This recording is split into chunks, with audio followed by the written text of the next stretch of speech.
Retourner le cerveau. C'est quoi le but de l'humanité? Quand on nous regarde d'un point de vue extérieur, qu'est-ce qu'on est? En fait, nous ne sommes que des êtres vivants à la surface d'une planète minuscule quelque part dans l'univers, presque invisible. En soi, l'être humain, c'est juste un ensemble complexe de cellules, de molécules et d'atomes, comme tous les autres êtres vivants. Ce qu'on dit être notre pensée, notre réflexion, notre conscience, n'est que le résultat d'impulsions électriques dans notre cerveau. Nos émotions, ce qu'on dit être la joie, la tristesse, la colère, tout ça n'est en réalité que l'accrétion de molécules dans notre tête. Alors oui, on est des êtres vivants et on est le résultat d'un enchaînement incroyable d'événements. On est la cause d'une évolution exceptionnelle qui dure depuis plus de 3 milliards d'années. Et dans cette évolution, il suffirait qu'on change un seul paramètre décisif pour que l'être humain n'existe plus. Pendant notre existence, on a tout inventé. On a inventé la société, on a inventé l'argent, on a inventé le rythme métro-boulot-dodo, on a inventé les langues, on a inventé les pays et les frontières, on a inventé les valeurs pour lesquelles nous nous battons, on a inventé les religions, on a tout inventé. On a inventé les mathématiques pour nous permettre de décoder les secrets de notre univers. On a aussi inventé le temps, puisque 12 heures, 13 heures, 4 heures, ça n'existe pas vraiment. Une heure, c'est juste une aiguille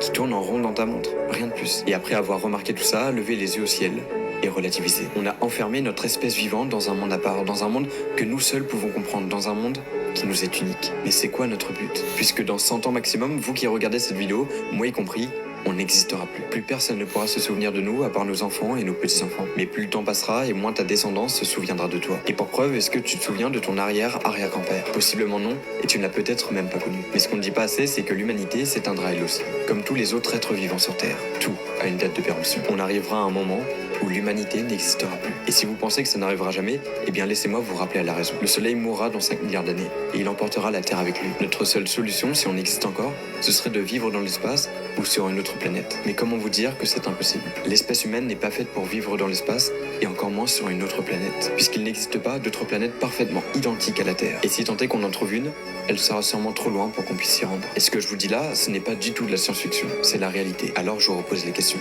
C'est quoi le but de l'humanité? Puisque dans tous les cas, on est voué à disparaître sans que rien ni personne ne se souvienne de nous. Même pas l'univers. Tout ce qu'on aura créé, innové, inventé, fabriqué, toute notre évolution disparaîtra en même temps. C'est en voyant tout ça qu'on a un peu envie de se dire qu'on sert à rien. Et c'est peut-être un peu le cas. Mais relativiser. On est là, sur Terre. La vie est extrêmement précieuse, alors vivons-la. Vivez votre vie comme vous l'entendez, et vivez-la à fond. Réalisez vos rêves, accomplissez vos objectifs, et ayez des ambitions débordantes. Faites le bien autour de vous. Quitte à vivre seulement 100 ans maximum, autant vivre votre vie de rêve. Soyez heureux, c'était Zebrolos. Abonne-toi.